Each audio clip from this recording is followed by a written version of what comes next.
بسم اللہ الرحمن الرحیم۔ السلام علیکم۔ میرا نام فائزہ ناصر ہے۔ میرا تعلق divisional public school and intermediate college Lahore کے تدریسی شعبہ اردو سے ہے۔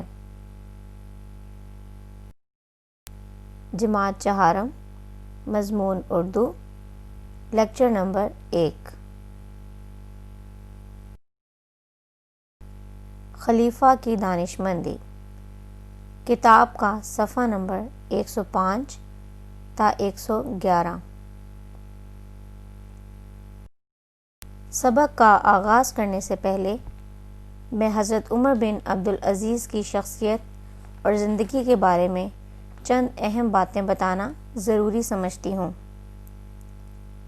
حضرت عمر بن عبدالعزیز اموی خلیفہ ولید بن عبد الملک کے بھتیجے تھے۔ آپ نہایت نیک اور پارسا انسان تھے۔ اسی وجہ سے آپ نے خلافت میں بہت شہرت حاصل کی۔ یہ وہی عمر بن عبدالعزیز تھے جنہوں نے خلیفہ بنتے ہی اپنی اور اپنے سارے خاندان والوں کی جاگیریں ختم کر دیں، یہاں تک کہ اپنے گھر کا قیمتی سامان اور بیوی کا زیور بھی بیت المال میں جمع کروا دیا۔ حضرت عمر بن عبدالعزیز مدینہ منورہ ہی میں علم اور عمل کی منازل طے کرتے ہوئے صرف 25 سال کی عمر میں مدینہ، مکہ اور طائف کے گورنر بن گئے۔ 6 سال شاندار طریقے سے یہ خدمت انجام دینے کے بعد مستعفی ہو گئے۔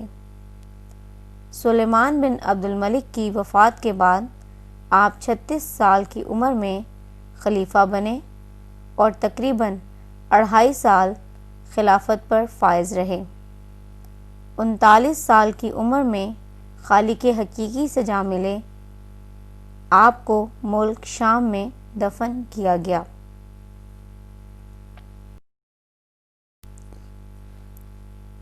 اس سبق میں ہم پڑھیں گے سبق خلیفہ کی دانشمندی کی مکمل پڑھائی، سبق کے مشکل اور خاص الفاظ،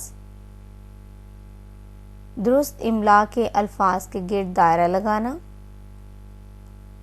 درست الفاظ کے معنی کا انتخاب، جملوں میں الفاظ کی ترتیب درست کرنا، دیے گئے الفاظ کو جملوں میں استعمال کرنا، سوالات کے مختصر جوابات تحریر کرنا، درست الفاظ کی مدد سے خالی جگہ پر کرنا، فرہنگ کے الفاظ۔ تدریسی مقاصد، خلفائے راشدین کے حالات زندگی سے متعارف کروانا، بچوں کو سادہ زندگی گزارنے کی ضرورت و اہمیت بتانا، فضول خرچی کے نقصانات سے آگاہ کرنا، بچوں کو بتانا کہ قرآن پاک میں ارشاد ہے کہ فضول خرچی کرنے والے شیطان کے بھائی ہیں۔ خلیفہ کی دانشمندی،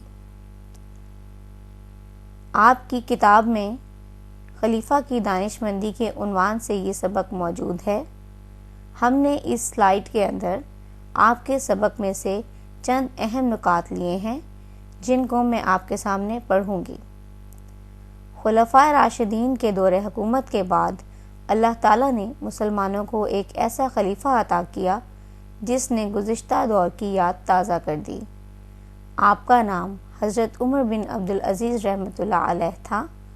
آپ بہت سادہ زندگی گزارتے تھے، فضول خرچی کو سخت ناپسند کرتے تھے۔ خلیفہ کی دانشمندی، آپ رحمۃ اللہ علیہ کو اطلاع ملی کہ سپہ سالار ضرورت سے زیادہ خرچ کرتا ہے تو آپ بہت پریشان ہوئے۔ آخر کار ان کے دماغ میں ایک ترکیب آئی۔ آپ نے سپہ سالار کو پیغام بھیجا کہ تم سے ایک ضروری بات کرنی ہے، دوپہر کا کھانا میرے ساتھ کھاؤ۔ آپ نے باورچی سے کہا کہ خوب لذیذ کھانا تیار کریں اور ساتھ ہی جو کا دلیا بھی بنائیں۔ سپہ سالار ملاقات کے لیے آیا۔ آپ اس سے اس وقت تک گفتگو کرتے رہے جب تک وہ بھوک سے بے حال نہ ہو گیا۔ اس کی یہ حالت دیکھ کر خادم سے بولے، ہمارا کھانا لے آؤ۔ چنانچہ اس نے جو کا دلیا لا کر ان کے سامنے رکھ دیا۔ سپہ سالار کو سخت بھوک لگی ہوئی تھی۔ اس نے جی بھر کر دلیا کھایا اور اس وقت تک کھاتا رہا جب تک اس کا پیٹ نہ بھر گیا۔ آپ نے خادم سے کہا، ہمارے مہمان کا کھانا لے آؤ۔ حکم پاتے ہی تمام لذیذ کھانے حاضر کر دیے گئے۔ سپہ سالار بولا، اے امیر المومنین، میرا پیٹ تو جو کے دلیے سے بھر چکا ہے، میں مزید کھانا کھانے سے قاصر ہوں۔ یہ سن کر خلیفہ بولے، ہم نے ابھی جو کا دلیا کھایا اور اس پر صرف 1 درہم خرچ ہوا۔ اگر تم 1 درہم میں اپنا پیٹ بھر سکتے ہو تو زیادہ کیوں خرچ کرتے ہو؟ اللہ تعالیٰ فضول خرچ لوگوں کو پسند نہیں کرتا۔ اس سبق میں ہم نے یہ پڑھا کہ ہمیں فضول خرچی کی عادت کو اپنانے سے گریز کرنا چاہیے۔ اگر کم خرچ میں ہماری ضرورت پوری ہو رہی ہو تو ہمیں زیادہ خرچ کرنے سے بچنا چاہیے۔ اس زائد رقم سے ہمیں اپنے ارد گرد کے ضرورت مند لوگوں کی ضرورت کو پورا کرنا چاہیے۔ اسلام بھی ہمیں اسراف سے بچنے کی تعلیم دیتا ہے۔ یہ تھا ہمارا سبق جس کی ہم نے مکمل پڑھائی کی۔ اس کے بعد اب ہم آغاز کرتے ہیں مشقی کام کا۔ سوال نمبر 1، ان الفاظ میں سے درست املا والے الفاظ کے گرد دائرہ لگائیں۔ یہ سوال آپ کی کتاب کے صفحہ نمبر 108 پر موجود ہے۔ ہر لفظ کے 3 الفاظ دیے گئے ہیں جس میں سے 2 کی املا غلط اور 1 کی درست ہے۔ پہلا لفظ ہے گزشتہ۔ درمیان میں گاف، زے، شین، تے اور ہے کے ساتھ دائرہ لگایا گیا ہوا لفظ ہے، یہی اس کی درست املا ہے۔ دوسرا لفظ ہے ترغیب۔ ایک ترغیب کا لفظ گاف کے ساتھ دیا گیا ہے، دوسرا ہے ترزیب۔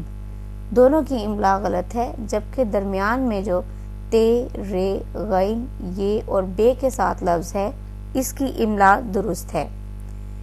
تیسرا لفظ ہے قاصر۔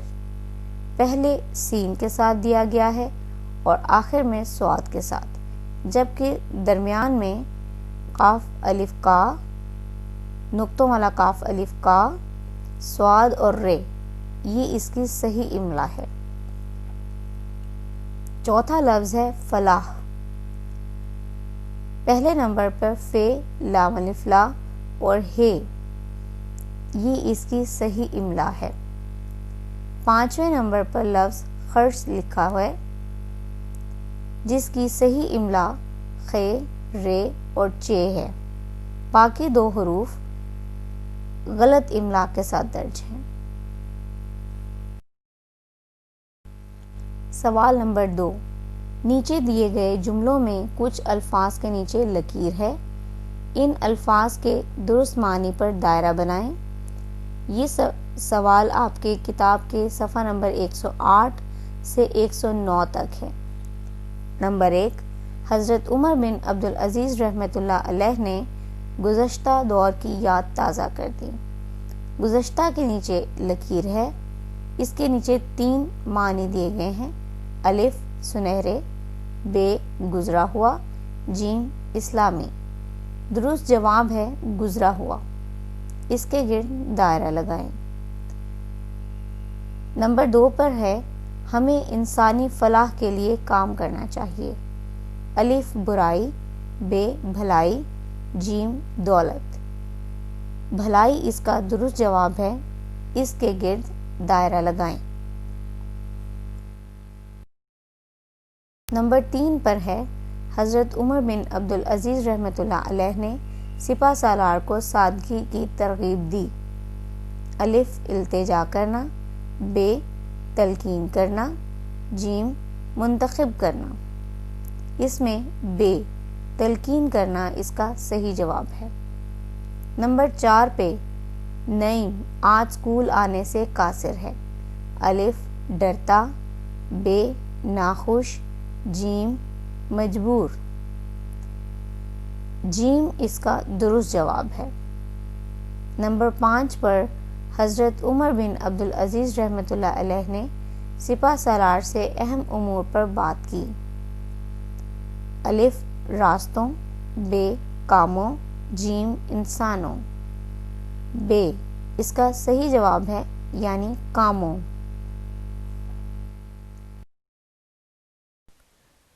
سوال نمبر 3 ہے، مندرجہ ذیل جملوں میں الفاظ کی ترتیب درست کریں۔ یہ سوال آپ کی کتاب کے صفحہ نمبر 109 پر موجود ہے۔ پہلا ہے ہمارا، آؤ کھانا لے۔ اس کی ترتیب درست کریں گے تو جملہ کچھ یوں بنے گا، ہمارا کھانا لے آؤ۔ نمبر 2 پر ہے، زندگی آپ گزارتے تھے بہت سادہ۔ صحیح جملہ کچھ یوں ہے، آپ بہت سادہ زندگی گزارتے تھے۔ تیسرے نمبر پر ہے، پریشان بہت ہوئے آپ یہ سن یہ کر۔ جملہ درست یوں بنتا ہے، آپ یہ سن کر بہت پریشان ہوئے۔ نمبر 4 پر ہے، کھایا دلیا جی بھر اس کر نے۔ صحیح جملہ کچھ یوں بنتا ہے، اس نے جی بھر کر دلیا کھایا۔ 5ویں نمبر پر ہے، 1 درہم خرچ ہے ہوا اس پر صرف۔ درست جملہ یوں بنتا ہے، اس پر صرف 1 درہم خرچ ہوا ہے۔ سوال نمبر 4، نیچے کچھ الفاظ دیے گئے ہیں، ان الفاظ کے جملے بنائیں۔ کتاب کا صفحہ نمبر 110۔ پہلا لفظ ہے امور۔ استاد صاحب نے طلبہ سے اہم امور پر بات کی۔ ترغیب، حضرت عمر بن عبدالعزیز نے سادگی کی ترغیب دی۔ گزشتہ، حضرت عمر بن عبدالعزیز رحمۃ اللہ علیہ نے گزشتہ دور کی یاد تازہ کی۔ قاصر، علی آج اسکول حاضر ہونے سے قاصر ہے۔ فلاح، ہمیں انسانی فلاح کے لیے کام کرنا چاہیے۔ فضول خرچ، فضول خرچ ہمیشہ نقصان اٹھاتا ہے۔ سوال نمبر 5 ہے، ان سوالات کے جوابات دیں۔ یہ سوال آپ کی کتاب کے صفحہ نمبر 111 پر موجود ہے۔ یہ کام آپ نے اپنی کاپی پر تحریر کرنا ہے۔ سوال نمبر 1 ہے، حضرت عمر بن عبدالعزیز رحمۃ اللہ علیہ سرکاری خزانے کو کہاں خرچ کرتے تھے؟ اس کا جواب ہے، حضرت عمر بن عبدالعزیز سرکاری خزانے کو عام آدمی کی فلاح کے لیے خرچ کرتے تھے۔ سوال نمبر 2 ہے، حضرت عمر بن عبدالعزیز رحمۃ اللہ علیہ نے باورچی سے کیا کہا؟ اس کا جواب ہے، حضرت عمر بن عبدالعزیز رحمۃ اللہ علیہ نے باورچی سے کہا کہ خوب لذیذ کھانا تیار کرے اور ساتھ جو کا دلیا بھی بنائے۔ سوال نمبر 3 ہے، سپہ سالار کب تک دلیا کھاتا رہا؟ اس کا جواب ہے، سپہ سالار اس وقت تک دلیا کھاتا رہا جب تک اس کا پیٹ نہ بھر گیا۔ سوال نمبر 4 ہے، خلیفہ کا فرمان سننے کے بعد سپہ سالار نے کیا عہد کیا؟ اس کا جواب ہے، سپہ سالار خلیفہ کے فرمان اور عملی مثال سے بہت متاثر ہوا اور اس نے سادگی سے زندگی گزارنے کا عہد کیا۔ سوال نمبر 6 ہے، نیچے دیے گئے الفاظ میں سے درست الفاظ سے خالی جگہ پر کریں۔ الف، خلیفہ سادہ زندگی گزارتے تھے یا تھا؟ صحیح لفظ یہاں لکھیں گے تھے۔ بے، ان کے دماغ میں ایک ترکیب آئی یا آئے؟ درست جملہ مکمل ہوتا ہے لفظ آئی لگانے کے بعد۔ جیم، آپ رحمت اللہ علیہ نے سپہ سالار کو پیغام بھیجے یا بھیجا؟ صحیح لفظ ہے بھیجا۔ دال، بھوک کے مارے اس کا برا حال تھے یا تھا؟ درست لفظ ہے تھا۔ رے، اس نے جی بھر کے کھانا کھائے یا کھایا؟ درست جواب یہاں آتا ہے کھایا۔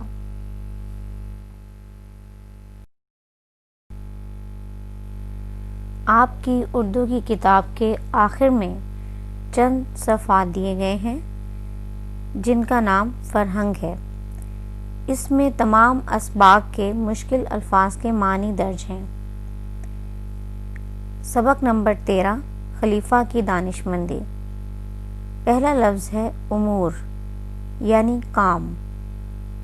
ترغیب، تلقین، گزشتہ، گزرا ہوا، قاصر، مجبور، فلاح، بھلائی۔ یہ تمام الفاظ ہم سبق میں بار بار دہرا چکے ہیں۔ ان کے معنی ذہن نشین کرنا ہمارے لیے بہت ضروری ہے۔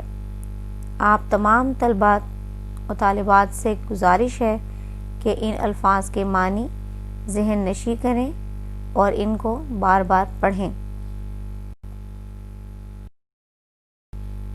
ہم نے خلیفہ کی دانش مندی کا تمام کام کر لیا ہے۔ اس کی پڑھائی، اس کے مشقی سوال اور جملے بھی ہم نے پڑھ لیے ہیں۔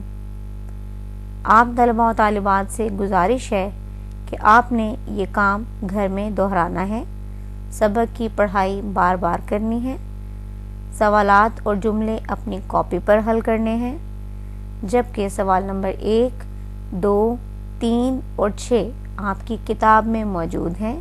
ان کو آپ نے کتاب پر حل کرنا ہے۔ ہمارا اگلا سبق احسن کی عید کے حوالے سے ہے۔ اس سبق کی آپ نے پہلے سے ہی پڑھائی کرنی ہے تاکہ جب میں پڑھاؤں آپ کے ذہن میں آنے والے مشکل سوالات کے جوابات آپ کو مل سکیں اور وہ الفاظ جن کو پڑھنے میں آپ کو دقت محسوس ہو رہی ہے وہ بھی آپ آسانی سے سمجھ سکیں۔ امید کرتی ہوں کہ میرے پڑھانے کے بعد آپ کو تمام مشکل سوالات کے جوابات بآسانی مل گئے ہوں گے۔ اللہ حافظ۔